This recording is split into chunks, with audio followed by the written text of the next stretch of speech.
In the winter of 1846, deep in the backwoods of northern Alabama, a traveling circuit judge rode up to an isolated farmstead and witnessed something that would haunt him until his dying day. Through a cracked doorway, he saw not one family, but what appeared to be multiple generations living in a single room. Children with twisted limbs and clouded eyes, young women who flinched at every sound, and presiding over them all, an old man who introduced these girls, these teenagers, not as his granddaughters, but as his wives. 14 children had been born in that house, 14 souls who bore the genetic scars of something unspeakable. This isn't folklore, this isn't legend. This is documented American history, buried in county records, whispered about in church halls, and then deliberately forgotten. What that judge discovered wasn't just a crime. It was a system, a patriarch who had constructed his own twisted kingdom where bloodlines collapsed into themselves, where grandfather became father, where the word family lost all meaning, and the most terrifying part, he'd been doing it for more than a decade, and almost no one had stopped him.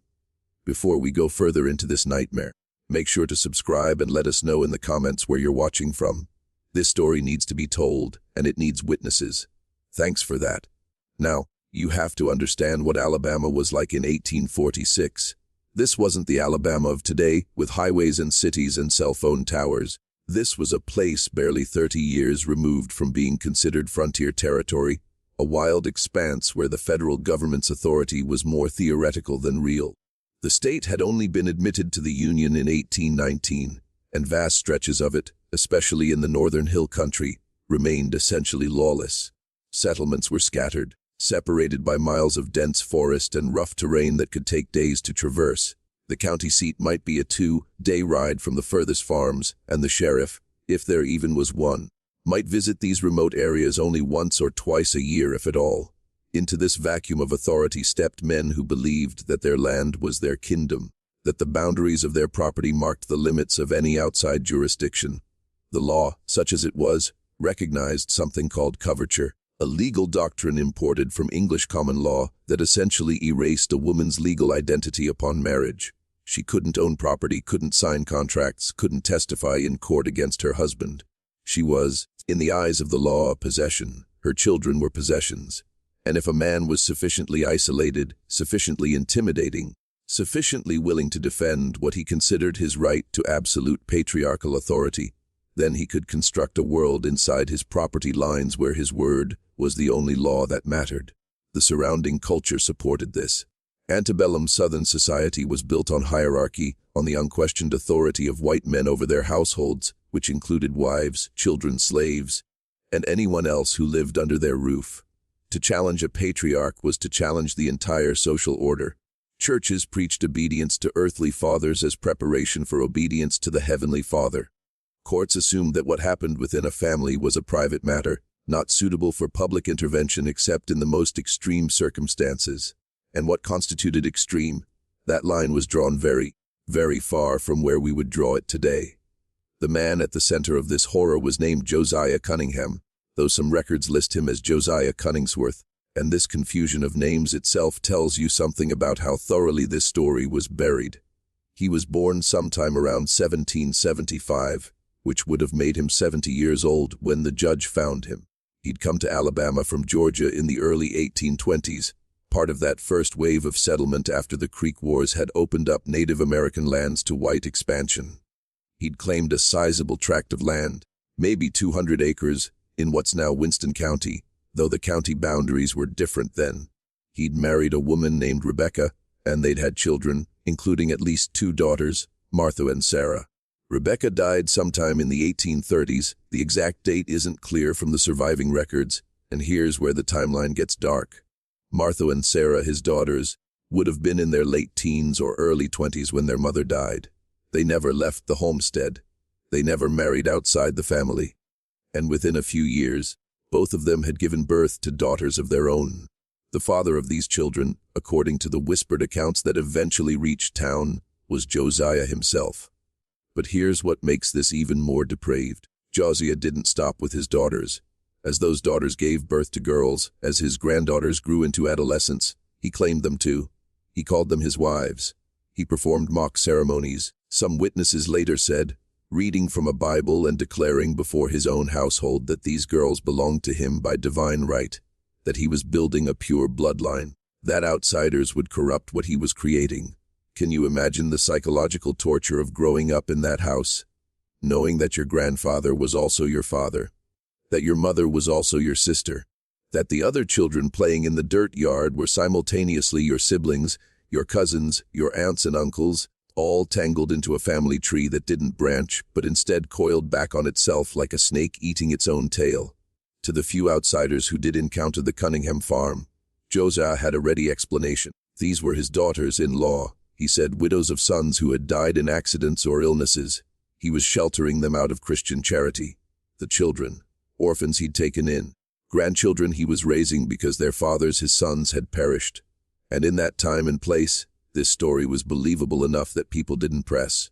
Infant mortality was high. Disease swept through settlements regularly. Men died in farming accidents, were kicked by horses, drowned in rivers, were shot in disputes over land.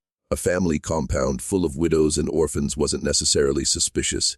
It was, if anything, evidence of a man doing his biblical duty to care for his extended family. Josiah was also careful about who he allowed onto his property. He did his own farming with the help of the older children. He rarely came to town, and when he did, he came alone or with one of the boys.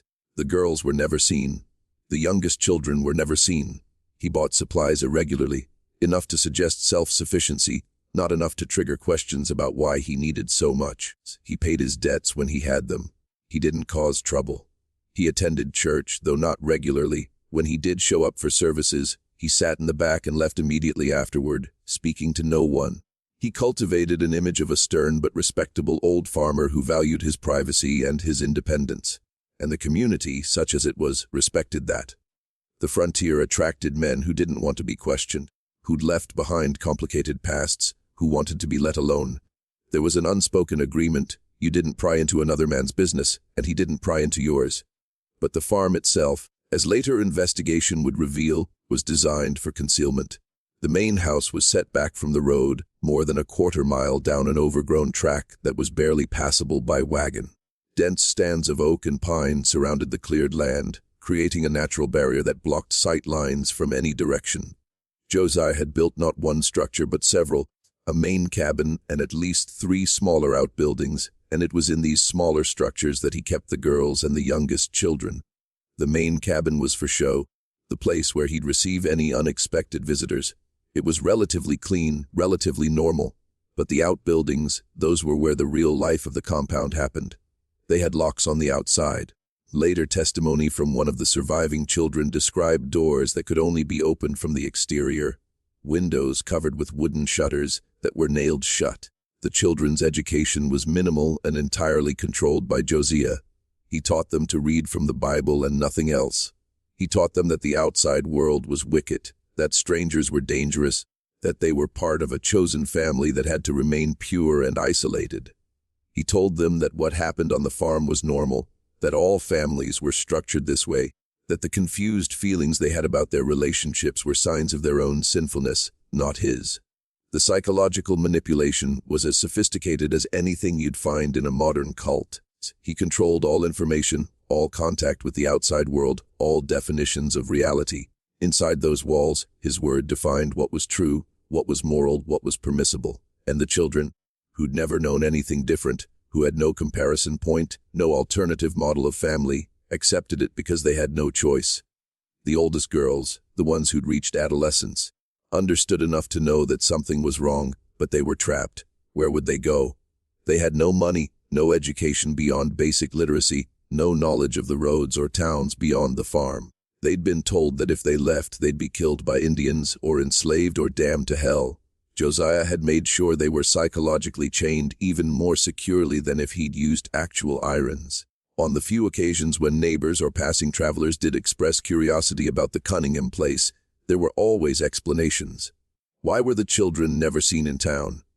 They were sickly, prone to fever, kept home for their own protection. Why did the girls never attend church socials or community gatherings? They were mourning their dead husbands, observing a long period of withdrawal as was proper for widows. Why did some of the children look strange, with unusually shaped heads or limbs that didn't quite work right? poor nutrition, difficult births, the hardships of frontier life. Every question had an answer that was just plausible enough to avoid further inquiry. And here's the thing, nobody wanted to look too closely. The people in that community were struggling with their own survival. They had their own farms to run, their own children to feed, their own problems to solve. Getting involved in a neighbor's family affairs, especially when that neighbor was known to be prickly and well-armed, wasn't something people did lightly. There was also a dark undercurrent of fatalism in that culture. Bad things happened in isolated families.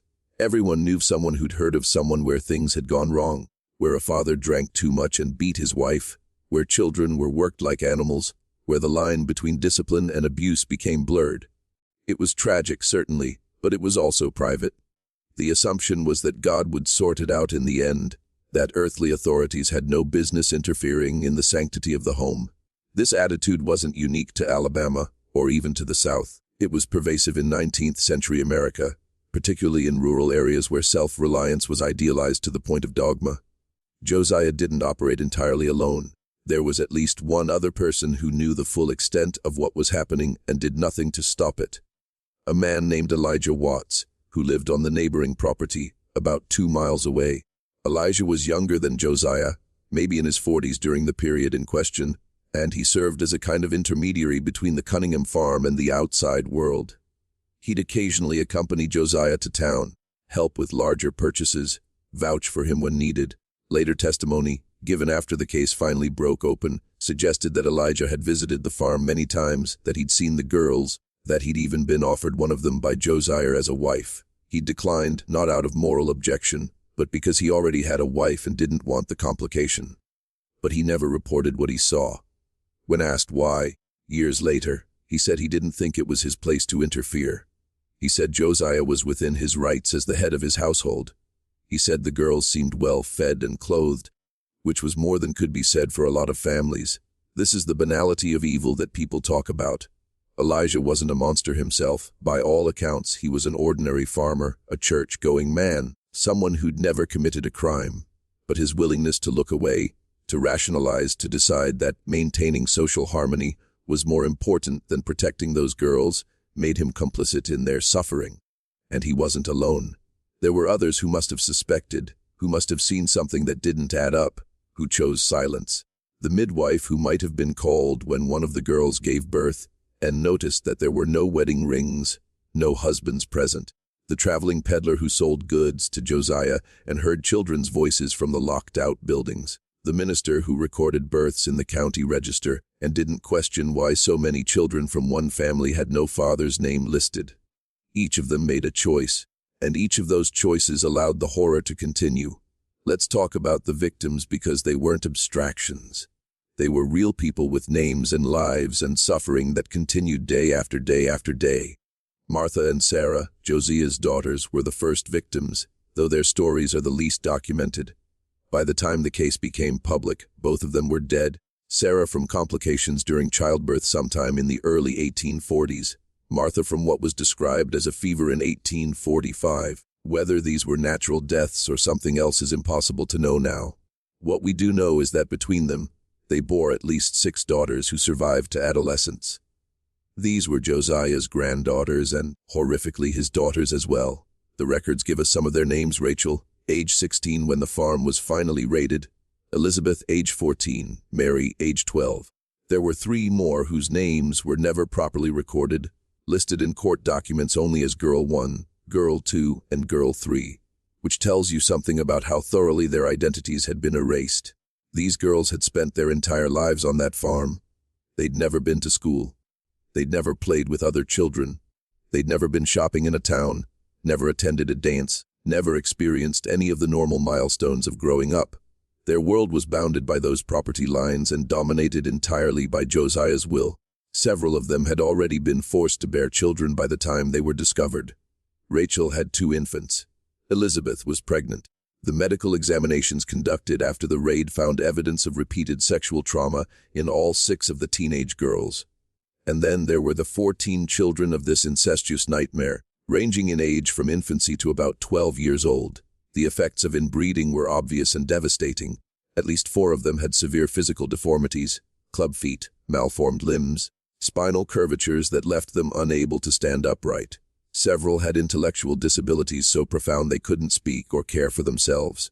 Others had sensory problems, blindness, deafness. A few appeared relatively normal physically, but would later show signs of developmental delays and cognitive impairments. These children were the living evidence of what happens when human genetic diversity is stripped away, when the same genes recombine over and over in increasingly destructive patterns. They were also psychologically damaged in ways that no medical examination could fully measure. They'd grown up believing that their family structure was normal, that incest was acceptable, that isolation was necessary. Reintegrating them into society would prove almost impossible. The man who finally blew this open was Judge Samuel Hartwell, and he discovered the farm entirely by accident. Hartwell was a circuit court judge, one of the traveling legal officials who rode from county to county in the antebellum South, holding court sessions in county seats and occasionally in smaller settlements. In February of 1846, he was traveling from Jasper to a small settlement called Brushy Creek to hear a case involving a disputed property line. The weather was terrible, a cold rain that had turned the roads to mud, and Hartwell and his clerk, a young man named Thomas Briggs, found themselves lost as evening approached. They saw smoke rising from what they thought might be a tavern or roadhouse and rode toward it, hoping to find shelter for the night. Instead, they found the Cunningham Farm. Josiah met them at the edge of the property, a rifle in his hands, and made it clear they weren't welcome. But Hartwell was a judge, accustomed to being treated with respect, and he insisted. He invoked the frontier tradition of hospitality, pointed out that night was falling, and they had no other options, suggested that surely a Christian household wouldn't turn away travelers in need. Reluctantly, grudgingly, Josiah allowed them to approach the main cabin, and that's when Hartwell saw them. Through the open door of one of the outbuildings, he glimpsed a crowd of figures, pale faces in the dim light, too many people for a normal family, children with strange, shuffling gaits, young women who stared at him with expressions he later described as animal terror mixed with desperate hope. Hartwell was no fool. He'd been a judge for 15 years. He'd seen domestic situations that ranged from troubled to abusive. His instincts told him immediately that something was very wrong here. But he was also in a dangerous position. He was outnumbered, outgunned on Josiah's property with night falling. He made a decision that probably saved his life. He pretended not to notice. He accepted Josiah's offer of a place to sleep in the main cabin, ate the meager dinner provided, and made small talk about the weather and the roads. But he didn't sleep that night. He lay awake, listening to sounds from the other buildings, whimpering and crying that was quickly hushed, footsteps, the scrape of a bolt being drawn. And in the morning, before Josiah could change his mind about letting them stay, Hartwell and Briggs left, riding away at a pace just short of a gallop. Thomas Briggs, the clerk, wanted to ride straight back to town and bring the sheriff. He was young, maybe 25, and what he'd seen had shaken him badly. But Judge Hartwell, who was older and more cautious, wasn't sure that was the right move. What exactly had they witnessed? A crowded homestead, some frightened women, children with disabilities. None of that was illegal. They had no proof of abuse, no testimony from victims, nothing but their own suspicions and the general wrongness of the atmosphere. If they brought the sheriff out on such thin evidence and found nothing probably criminal, they'd look like fools. Worse, they might trigger retaliation from Josiah, who could claim harassment and file complaints that might actually stick. The legal standards for intervention in family matters were incredibly high. A man had the right to run his household as he saw fit. Short of witnessing an actual murder or having a victim willing to testify, the authorities' hands were largely tied. And would any of those women or children testify? They'd been terrified of two strangers. How much more would they fear the consequences of speaking against Josiah? So Hartwell took a different approach. He started asking questions quietly, carefully, in town. He talked to the sheriff, a man named Coleman, and mentioned in passing that he'd come across an unusual farm. He talked to the county clerk and asked to see records of births and deaths. He talked to the local minister and inquired about families in the area who kept to themselves. And slowly, piece by piece, a picture began to emerge. Yes, people had heard of Josiah Cunningham. Yes, there were rumors, nothing specific, just a general sense that something wasn't right out there. The county clerk confirmed that Josiah had registered multiple births over the years, all listing him as the grandfather, none listing fathers for the children. The minister admitted that Josiah rarely attended services and that he'd once mentioned having multiple widowed daughters in law under his care, but when pressed for details, had been evasive. But rumors and unease weren't evidence. Hartwell found himself in the frustrating position of knowing that a crime was being committed, but being unable to prove it within the legal framework that existed. He considered simply riding back out to the farm with the sheriff, demanding entry, and conducting a search. But on what grounds? A judge's intuition. That wouldn't hold up if challenged, and it might drive Josiah to do something desperate, potentially harming the very people Hartwell was trying to protect. The answer came from an unexpected source. In late March of 1846, a woman showed up at the county seat, having walked more than 30 miles over 3 days. She was in her 30s, gaunt, dirty, her feet wrapped in rags because she had no shoes. Her name was Elizabeth, though she shares that name with one of the younger girls, and they may have been named after her. She was Josiah Cunningham's daughter. Elizabeth hadn't been to town since she was a child. She barely remembered it, but she'd kept one memory her entire life. A memory of riding in a wagon with her mother to sell eggs at the market. A memory of seeing other children playing, other women walking freely, other families that looked nothing like hers. And that memory had sustained her through everything that came after. After her mother died, after her father started coming to her room at night, after she bore him 2 children, after she watched her own daughters grow old enough that he started looking at them the same way he'd once looked at her. She'd tried to run once before, when she was younger, but he'd caught her and beaten her so severely she couldn't walk for a week. But now, with some of the younger girls reaching the age where Josiah's attention was shifting to them, Elizabeth had decided she'd rather die trying to escape than watch the cycle continue. She'd waited for a night when Josiah had ridden to town, left the children with one of the older boys who was too simple to stop her, and run. She reached Sheriff Coleman's office and collapsed on the threshold. And when she could finally speak, she told him everything. Judge Hartwell was summoned. He questioned Elizabeth gently but thoroughly, and her account confirmed everything he'd suspected and more. She gave names, ages, described the layout of the farm, explained the locks and the isolation, and the way Josiah controlled every aspect of their lives. She described the births, the children with twisted bodies, the infants who died within days of being born and been buried in unmarked graves behind the property. She explained that she was both Josiah's daughter and the mother of his children, that her own daughters were both her children and her half-sisters. The family tree she described wasn't a tree at all, but a closed loop of abuse and genetic catastrophe. With Elizabeth's testimony, Hartwell finally had what he needed. He convened an emergency session of the court, issued a warrant for Josiah Cunningham's arrest on charges of incest, adultery, and unlawful imprisonment, and deputized a group of men to accompany Sheriff Coleman to the farm. They rode out the next morning, a dozen armed men expecting resistance. But when they arrived, Josiah didn't fight.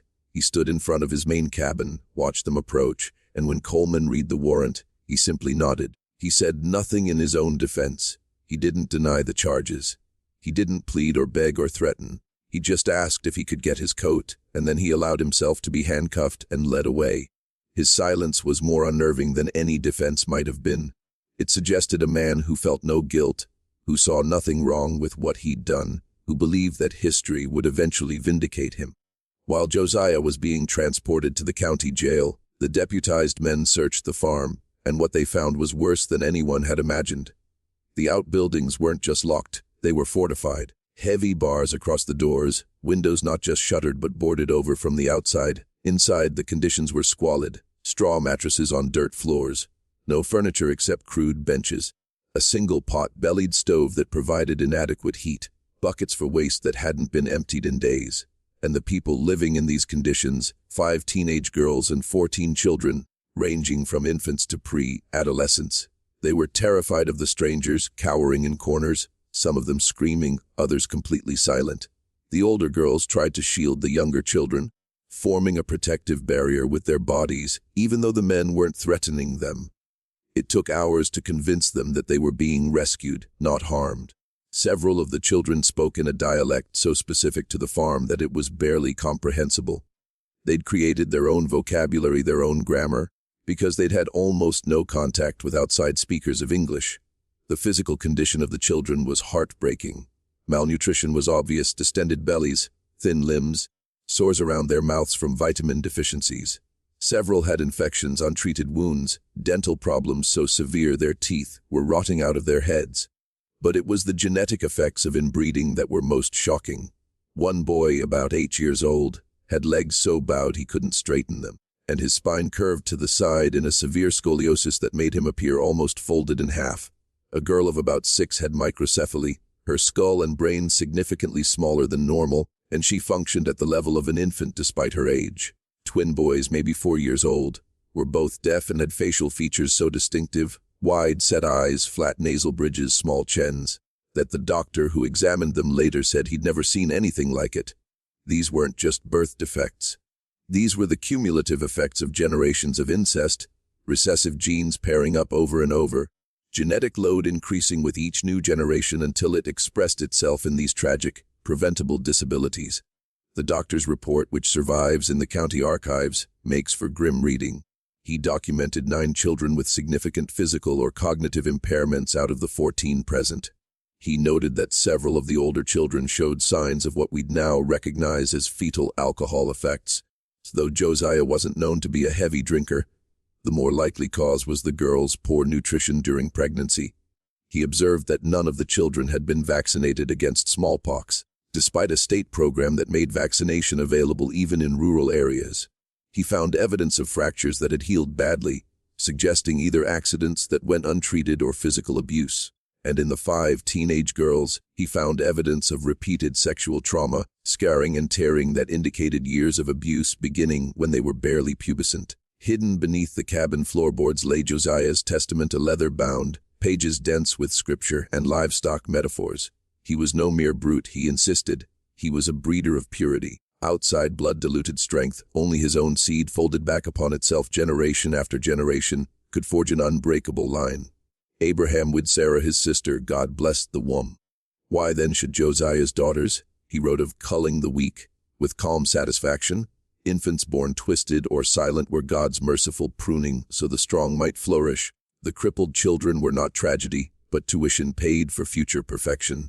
This was eugenic madness decades before Galton gave it a name, scribbled by lamplight while his granddaughters labored in the next room. Most chilling were the final pages, sketches of new cabins, acreage to be bought, a grandson already chosen as lieutenant when he reached manhood, a walled dynasty, scores of bodies and souls descending from one man, all answering to one voice, a private empire built on rape and sanctified by selective Bible verses. The journal did not plead guilt, it proclaimed revelation. In Josiah's mind, the only crime was that the world had interrupted his great work. If there's a hero in this story beyond Elizabeth herself, it's Judge Samuel Hartwell.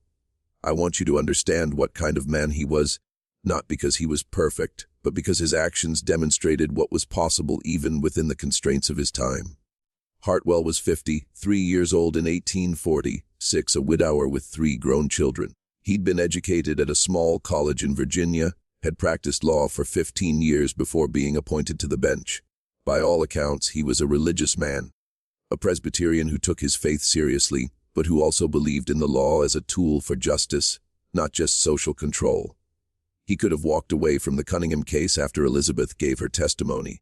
He could have let Sheriff Coleman handle it as a simple criminal matter, arrest Josiah, prosecute him on the narrowest possible charges, and move on. But Hartwell saw this as something bigger. He saw it as a test of whether the law could protect the most vulnerable members of society, or whether patriarchal authority would always trump the rights of women and children. He made the Cunningham case his personal mission. He delayed his circuit to stay in the county and oversee the investigation personally. He interviewed every one of the surviving victims, which must have been traumatic for everyone involved. He tracked down property records to establish exactly how long Josiah had owned the farm and cross, referenced them with birth records to create a timeline of the abuse. He wrote to colleagues in other counties, asking whether they'd encountered similar cases, trying to establish legal precedents. And when he couldn't find precedents because the legal system had largely ignored such crimes, he decided to create one. Hartwell also took responsibility for the victims in a way that went beyond his official duties. He arranged for the teenage girls to be housed temporarily with church families in town, over the objections of some community members who worried about the scandal. He made sure the children received medical care, paying for some of it out of his own pocket when the county balked at the expense. He hired a woman, a widow named Mrs. Carlson, to serve as a matron and advocate for the girls, helping them navigate a world they knew nothing about. He understood that prosecution was only the first step. The real challenge would be what came after, how to help people who'd been so profoundly damaged rebuild some kind of life. Hartwell refused to stop at Josiah's guilt. He turned his courtroom into a confessional for the entire county, forcing neighbors like Elijah Watts to explain why a man's privacy had outweighed children's screams. Some bristled at the judge's righteous glare, others woke in the night sweating. Hearing the gospel they sang on Sunday accused them on Monday. He dissected Alabama law and found it hollow. Incest statutes mumbled about parents and siblings, then fell silent on grandfathers and wives. Born in the same house, age of consent rules existed only on paper when no rural birth was ever recorded. Child welfare law did not exist at all. Children were property, and property cannot be stolen from its owner. So Hartwell began a quiet crusade. He wrote letters to judges in Georgia, South Carolina, Tennessee. He published articles no backwoods judge had any business writing. He argued that the state must sometimes stand between patriarch and prey. In 1846, such words sounded like revolution. Most called it meddling. A few called it prophecy. The reforms he begged for would not come in his lifetime. But the seed was planted in blood-soaked soil, and Hartwell knew it. The Cunningham girls had not suffered so one man could be hanged. They had suffered so the law might finally notice that families can be prisons and fathers the worst jailers of all. The 999 characters. Now I want you to pause and think about something. We're looking at this case from more than 175 years in the future. We have the benefit of modern understandings of genetics, psychology, trauma, children's rights. We know that what Josiah Cunningham did was monstrous. But the people living through this in 1846 didn't have our framework. They were making decisions based on their own cultural norms and limited knowledge. And yet, even within those limitations, people like Judge Hartwell and Elizabeth herself found the courage to act, to say that what was happening was wrong, to fight against it. That should challenge us. If they could recognize injustice and work against it within their constraints, what's our excuse when we see injustice in our own time? What are the modern equivalents of the Cunningham Farm? The places where abuse is hidden, where people choose not to see, where we prioritize maintaining social harmony over protecting the vulnerable. If this story is making you uncomfortable, if it's making you angry, good. And make sure you're subscribed to this channel, because we're going to keep telling these stories, keep digging into the dark corners of history, where people would prefer we didn't look. Drop a comment and let me know what you think so far. Can a community ever fully reckon with its own complicity in something like this? And stick with me, because the trial is about to begin, and what happens in that courtroom will shock you. May 1846. The trial lasted 3 days, an eternity for the time. Prosecutor Daniels, quietly guided by Judge Hartwell, faced defense attorney Marcus Clay, who took the case only because no one else would touch it. Clay's argument was chillingly legal. Josiah never denied the acts, but where was the proof of force? The women had never fled, never cried out. They had stayed and borne his children. In 1846, such consent still carried weight. Coercion was a husband's right, a father's prerogative. Marital rape was not yet a crime. Daniels countered with the victims themselves. Elizabeth spoke first, calm, precise, lethal, detailing the beatings, the lies of duty, the terror of a world she had never been allowed to know. One by one the others tried. Mary collapsed sobbing and was carried out. 16-year-old Rachel described birthing alone at 14, burying her own babies while Josiah called it God's will. Then Daniels paraded the living evidence, the children, some deaf, some twisted, some vacant-eyed. A mobile physician explained, in language borrowed from horse and cattle breeding, how blood too close poisons the offspring. The farmers on the jury went pale. Clay's objections died in his throat. The law had never seen a case like this, but Hartwell let every word stand. 3 days, and the veil of family privacy was ripped to shreds. 998 characters. On the second night of trial, Josiah vanished from the flimsy county jail, overpowered a boy deputy, stole the keys, and melted into the dark with a 12-hour lead. Posses scoured roads and woods. Nothing. Only Judge Hartwell, steeped in the poison of that journal, knew the truth. Josiah wasn't fleeing justice. He was crawling home to his kingdom. At dawn on the third day, they found him standing in his own yard, watching smoke curl from the half-burned cabins where his prisoners had lived. Rain had saved the buildings, but not him. He had returned not to escape, but to tend the ruins of the world he had built, as though the farm itself were the only place a god could still be God. They dragged him back in chains. The escape stripped away the last pretense. Even former sympathizers now saw the depth of his delusion. The jury needed under 2 hours. Guilty on every count: incest, adultery, false imprisonment, assault. Hartwell gave him the absolute maximum Alabama law allowed, 20 years of hard labor. The king was dethroned, but he had forced the world to stare at the throne he'd lied to keep. Josiah died in Wetumpka prison in 1848. Pneumonia on the books, a beating by shamed inmates in the whispers. His death should have brought relief, but it only unleashed chaos. 5 shattered teenage girls and 14 traumatized children were torn from the only world they knew and flung into a society that had no place for them. Illiterate, unschooled, unable to cook on a stove or count change, they were suddenly free. Alabama offered no orphanages, no disability care, no safety net, only the charity of churches and the greed of strangers. Some children found kindness, others became unpaid drudges or were warehoused in county poorhouses to die young. Elizabeth, the brave one, lived with Mrs. Carlson and slowly learned to be human again. Her sisters were less fortunate, pitied as saints or scorned as tainted, forever reminded they were rescued burdens. The farm itself, scene of the crime, proved legally impossible to inherit. The bloodlines were too knotted for any court. The county seized it for taxes, razed every building and sold the dirt. Within 5 years the Cunningham hell had been plowed under, foundation stones swallowed by weeds, as if deliberate amnesia could bury the past along with the bodies. But you can't erase something like this completely. The Cunningham case became infamous throughout Alabama and beyond. Newspapers in Mobile, Montgomery, and even New Orleans published accounts of the trial, though often in sensationalized forms that emphasized the lurid details over the human suffering. Pamphlets were printed containing excerpts from Josiah's journal and testimony from the trial, and these circulated widely, part moral lesson, part freak show. The case was cited in legislative debates about reforming marriage laws and age of consent statutes. It became a reference point in sermons about the dangers of isolation and the importance of Christian community. It was used by abolitionists, strangely enough, as an example of what happened when absolute patriarchal power went unchecked, drawing parallels to the absolute power of slave owners over enslaved people, and it traumatized the community in ways that persisted for generations. People who'd lived near the Cunningham Farm, who'd interacted with Josiah, who'd perhaps suspected something but done nothing, had to live with that knowledge. Some defended their inaction, insisting there was nothing they could have done. Others were eaten up with guilt, wondering if speaking up earlier might have saved someone. The community developed a kind of collective shame about the case, a sense that it reflected poorly on everyone involved. And so, gradually, people stopped talking about it. By the late 1850s, the Cunningham case was rarely mentioned.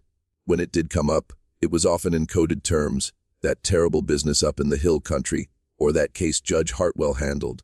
The victims and their descendants were erased from the community narrative, and this erasure was both a mercy, protecting them from being forever defined by their victimization, and a tragedy, denying them acknowledgement of what they'd survived. Judge Hartwell continued to advocate for legal reforms related to the case, but with limited success. Alabama did eventually raise the age of consent and tighten its incest laws, but these changes happened gradually and were driven by many factors beyond just the Cunningham case. Hartwell died in 1857 at the age of 64, still serving as a circuit judge. His obituary mentioned his legal career but made no reference to the case that had consumed so much of his energy in his final decade. And the victims. Their fates varied. Elizabeth, the woman who'd escaped and testified, eventually married a shopkeeper in a different county and had children who grew up never knowing the full story of their mother's origins.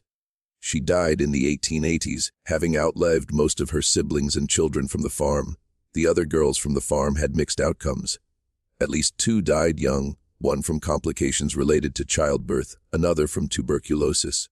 The others lived longer but led constrained lives, never fully able to overcome the trauma and isolation of their childhoods. Of the 14 children born on the Cunningham Farm, most died before reaching adulthood. The ones with severe disabilities typically died in childhood or early adolescence. Even those who were physically healthier often succumbed to diseases that their weakened constitutions couldn't fight off.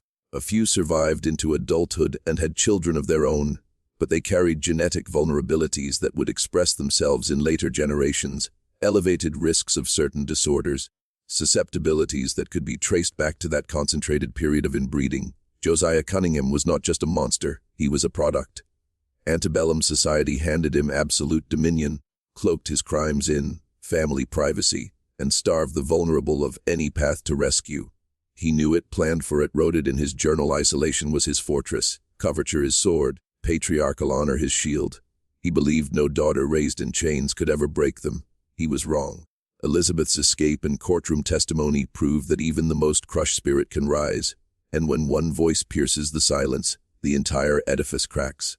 Yet the deeper villainy belonged to the silent chorus: neighbor Elijah Watts, who saw and shrugged, the sheriff who looked away, the community that chose decorum over screams in the night. Theirs was no sadistic evil, only the ordinary, oily cowardice that oils every tyranny. By prizing harmony over horror, they gifted Josiah extra years and extra victims. Individual devils are rare, everyday accomplices are legion, and far deadlier, because we can always recognize the monster, but rarely the mirror. Was Josiah Cunningham unique, or merely the one who got caught? Post-trial inquiries by Judge Hartwell and others uncovered a chilling pattern across the rural South. Unreported incest in isolated pockets of Alabama, Georgia, Tennessee, Mississippi, Arkansas, and Kentucky. Fathers impregnating daughters, uncles claiming nieces as wives. Entire families where kinship lines dissolved into abuse, each shielded by geography, patriarchal tyranny, and a culture that refused to breach the sanctity of the household. No formal network linked these predators, yet the conditions of antebellum life, vast distances, absent law, and absolute male dominion, repeatedly manufactured the same horror. Modern scholars confirm that incest and domestic tyranny were likely rampant in the 19th century, hidden by shame, silence, and communities that preferred scandal buried with the dead. Cunningham's infamy endures not because his crimes were exceptional, but because, against all odds, they were exposed, tried, and punished. For every case that reached a courtroom, dozens more vanished into unmarked graves, whispered rumors, or the anonymous exodus of the broken. So here's what I want you to think about. The Cunningham case happened more than 170 years ago in a very different America. But are we sure that similar things aren't happening now? In isolated religious communities, in rural areas where social services are scarce, in immigrant communities where people are afraid to interact with authorities, in any situation where vulnerable people are cut off from help and dependent on someone who exploits the dependency. The forms might be different, but the dynamics, isolation, power imbalance, societal willingness to look away, those remain. And what about our own complicity? When we suspect a neighbor is abusing their kids but don't want to get involved. When we know that certain industries or institutions have systemic problems with abuse, but we continue to support them because it's convenient. When we encounter survivors of trauma and judge them for not leaving their situations sooner or fighting back harder, as if we have any idea what we'd do in their place. The people of 1846 Alabama, who did nothing about the Cunningham Farm, probably thought they were being reasonable, respecting boundaries, avoiding trouble. We don't think of ourselves as the kind of people who'd enable abuse through our inaction, but neither did they. So I'm asking you to leave a comment. Tell me what you think of this story. Do you believe similar situations exist today? What would you do if you suspected something like the Cunningham Farm was operating in your community?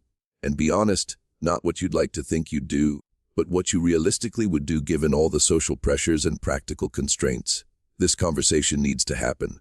These stories need to be told, not sensationalized, not exploited, but examined seriously for what they teach us about human nature and social systems. If you made it this far, thank you for witnessing this story.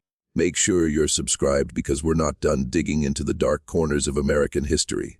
Next time, we're going to look at another case that challenges everything you thought you knew about justice and power in early America. A case that involves a network of complicity that reached the highest levels of government. See you in the next video where we'll reveal another dark secret that challenges everything we thought we knew about American history. Until then, stay curious, stay skeptical, and never assume that horrors like the Cunningham Farm are safely in the past.